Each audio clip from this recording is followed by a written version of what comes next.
അപ്പോൾ ഗൈസ് ഇന്നത്തെ നമ്മുടെ ഒരു പുതിയ വീഡിയോയിലേക്ക് സ്വാഗതം. അപ്പോൾ ഇന്ന് നമ്മൾ എത്തിച്ചേർന്നിരിക്കുന്ന ഒരു പഴയ വീട്ടിലേക്കാണ്. അപ്പോൾ ഇവിടെ ഒത്തിരി സാധനങ്ങൾ നമുക്ക് ഭയങ്കര ഇൻട്രസ്റ്റിംഗ് ആയിട്ടുള്ള സംഭവങ്ങളൊക്കെ ഉണ്ട്.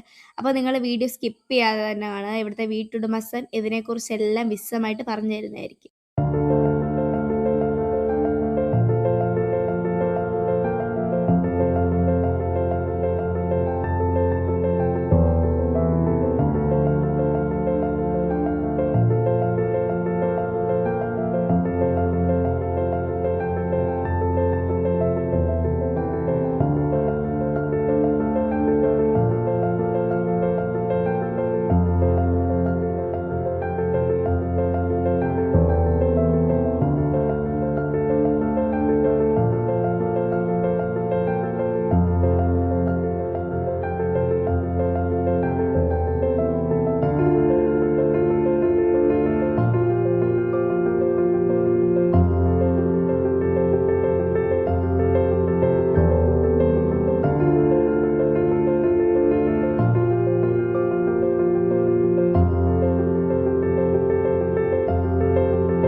പണ്ടത്തെ അമ്മച്ചിമാര് അരി അരക്കുന്ന സാധനം, അരി ഉഴുന്ന് നോക്കിയിട്ട് ഇതിനകത്ത് അരക്കുന്ന സാധനമാണ് ഇത്. നമ്മുടെ ആട്ടുകല്ലെന്ന് പറയും.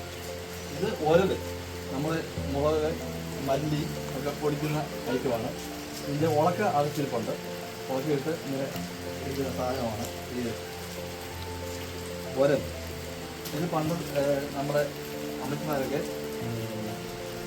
പഞ്ഞിപ്പുല്ല് പൊടിക്കുന്ന സാധനമാണിത്, കല്ലാണിത്. ഇനി നമുക്ക് എല്ലാവർക്കും സുപരിചിതമായ അരകല്ല്, നമ്മൾ പണ്ട് സമ്മതിയൊക്കെ അരയ്ക്കാനും ഒക്കെ ചെയ്യുന്ന സാധനമാണ് അരകല്ല്.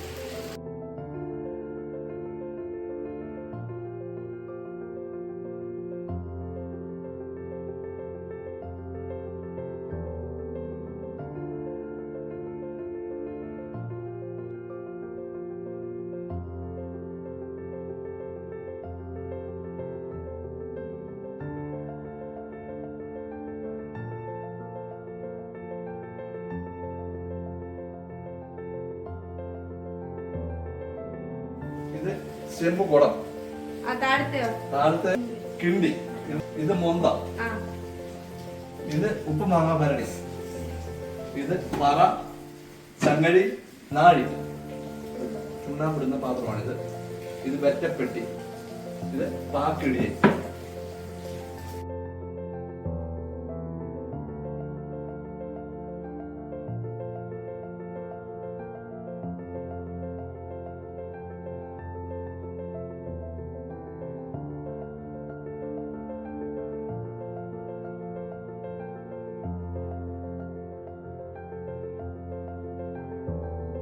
ഇത് അരി വാർക്കാനായിട്ട് ഉപയോഗിക്കുന്ന സാധനമാണ് അടച്ചേറ്റി. ഇതിൻ്റെ അകത്ത് നമ്മള് പച്ചമുളകും ഇഞ്ചിയും ഒക്കെ ഇട്ട് ചതച്ച് സമ്മന്തി ഉണ്ടാക്കാനും ഇത് പറ്റും.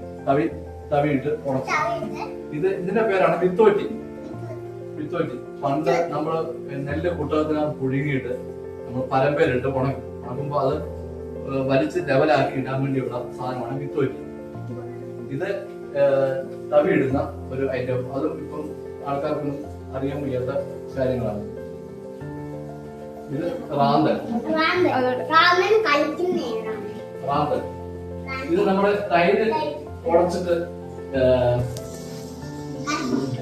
മത്തെന്ന് പറയും സാധനം. തൈര് ഉടച്ച് മോരാക്കാനായിട്ട് ഉപയോഗിക്കുന്ന സാധനമാണ് മത്ത്.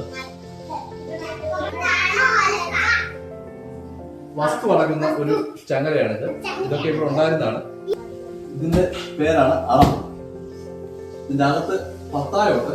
പണ്ട് നെല്ലൊക്കെ ഉണങ്ങി സൂക്ഷിക്കാനുള്ള സാധനമാണ് പത്തായ ഈ കാണുന്നത്. ഇത് കുട്ടകം. അങ്ങനെ ഐറ്റങ്ങൾ ചെമ്പ് ചട്ടി, ചെമ്പ് കുടം, ഉരുളി,